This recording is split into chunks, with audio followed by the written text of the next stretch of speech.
it has just gotten to the level that East Cleveland it's unhinged at this point. People in East Cleveland are on edge. Many claim their police department is out of control. It's clear that East Cleveland won't be able to clean itself up. After years of alleged misconduct, excessive force, and lives lost. I call him Pac-Man. That's his name on the street. That's what everybody calls him. We can't just continue to sit on our hands. So we need to call in reinforcements. It is a surprise that they would not voice their concerns with us. Activists now want the Justice Department to step in and clean up the police department. We have seen so much corruption. We have seen lawsuit after lawsuit filed against the city. Kayla Griffin is the first vice president of the Cleveland chapter of the NAACP. She says the East Cleveland Police Department has kept them busy with numerous complaints against the police. Men and women are being gunned down, being physically assaulted by police officers, being, thrown in jail, but not processed right. And so getting lost in the system.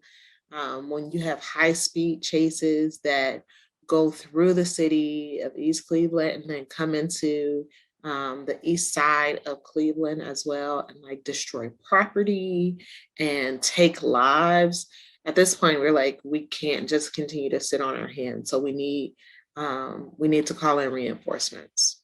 In the city of East Cleveland, names like Arnold Black, Tamia Chapman, Ridrick Ward, and Vincent Belmonte are all linked to the city's police department's alleged excessive force and brutality. Because of the onslaught of allegations of corruption and police misconduct, the NAACP sent a letter to the Department of Justice requesting the federal agency step in to oversee the East Cleveland Police Department with a consent decree. What a consent decree does, it puts the city on charge and say, you have to clean this up. And it allows for the federal government to have a say in what is going on the local government. Griffin says the NAACP was influential in the Justice Department stepping in to oversee the Cleveland Police Department in 2015 after a DOJ investigation found Cleveland Police engages in a pattern or practice of using excessive force, violating the Fourth Amendment. The city of Cleveland and the Justice Department entered into a court-enforceable agreement to fix problems within the department and implement police reforms. Activists want the same thing done in East Cleveland, and this couldn't come soon enough, says Chris McNeil, attorney and chief legal counsel for the Cleveland Black Lives Matter chapter. It's clear that East Cleveland won't be able to clean itself up. The city of East Cleveland is on the east side of Cuyahoga County, the same county Cleveland is located. It has a population of around 13,000 and nearly 90% black. I call him Pac-Man. That's his name on the street. That's what everybody calls him. The Cleveland Black Lives Matter chapter was helpful in drawing attention to the shooting of 19-year-old Vincent Belmonte, who was killed by East Cleveland Police Sergeant Larry McDonald on January 5th of last year. Belmonte was pulled over after McDonald heard the 19-year-old's loud muffler, according to an Ohio Bureau of Criminal Investigation report. Before McDonald could ask for identifying information, Belmonte fled the traffic stop, leading to a chase. Surveillance video shows parts of the pursuit. As Belmonte's disabled car came to a stop, this video shows him getting out to run on foot. The BCI report says that's when Belmonte ran between a pair of houses to jump a fence, but became caught on the fence. That's when Sergeant McDonald claimed he saw Belmonte reach for his gun. And the officer opened fire, killing the teenager. We had heightened senses to really get involved with this case was because this was one of many times where you had East Cleveland police using as a pretext that they're going to pull someone over because they said that the car was reported stolen. In the case of Belmonte, last October, a grand jury decided Sergeant McDonald acted lawfully.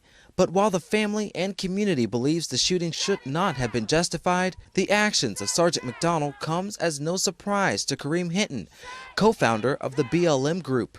Before this incident, he was one that had been involved in numerous incidents. McDonald is among several East Cleveland police officers named in the letter the NAACP sent to the Justice Department.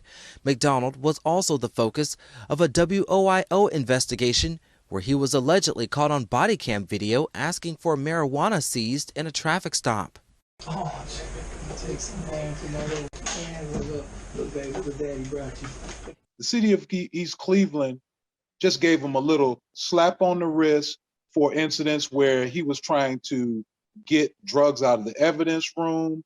Within the NAACP's letter, other cases described include the police beating of Arnold Black in 2012 that resulted in Black being awarded $50 million by a jury in a lawsuit he filed against the city. Other incidents include officers Taurus Moore, Antonio Malone, and Eric Jones, all sentenced to prison in 2016 for keeping thousands of dollars from alleged drug dealers, much of it seized through illegal searches and fabricated reports, according to the Justice Department.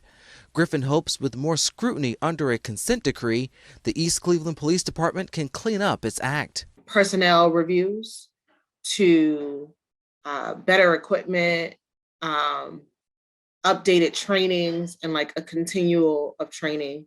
And then you have a judge that oversees that and can like mandate implementation of it. Atlanta Black Star brought the allegations and concerns in the NAACP's letter to the East Cleveland Police Department.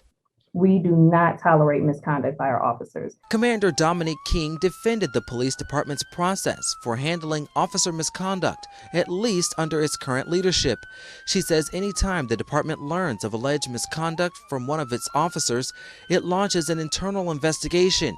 And if criminal wrongdoing is suspected, outside law enforcement agencies are brought in to investigate, from the local sheriff's office up to the FBI. We asked specifically about Sergeant McDonald, named in the letter, and allegedly caught on tape suggesting he'd take seized drugs. And those allegations were just that, allegations, and they proved to not be withstand the test of investigations. King says those within the police department are surprised the Cleveland NAACP chose to go directly to the Justice Department rather than addressing their concerns at the local level. So it is a surprise that they would not voice their concerns with us, to allow us to explain to them our process in dealing with any alleged misconduct from our officers. Atlanta Black Star submitted a public records request into the city of East Cleveland, hoping to learn just how many pending lawsuits the police department is dealing with because of alleged police misconduct. The city claimed it couldn't answer our request, citing the city of East Cleveland does not keep that information to document the organization, functions, policies, decisions, procedures, operations, and/or other activities of its offices. As for the NAACP letter sent to the Justice Department, Griffin says they have not heard back from the DOJ at this time. Reporting for Atlanta Black Star, I'm Cavante Smalls.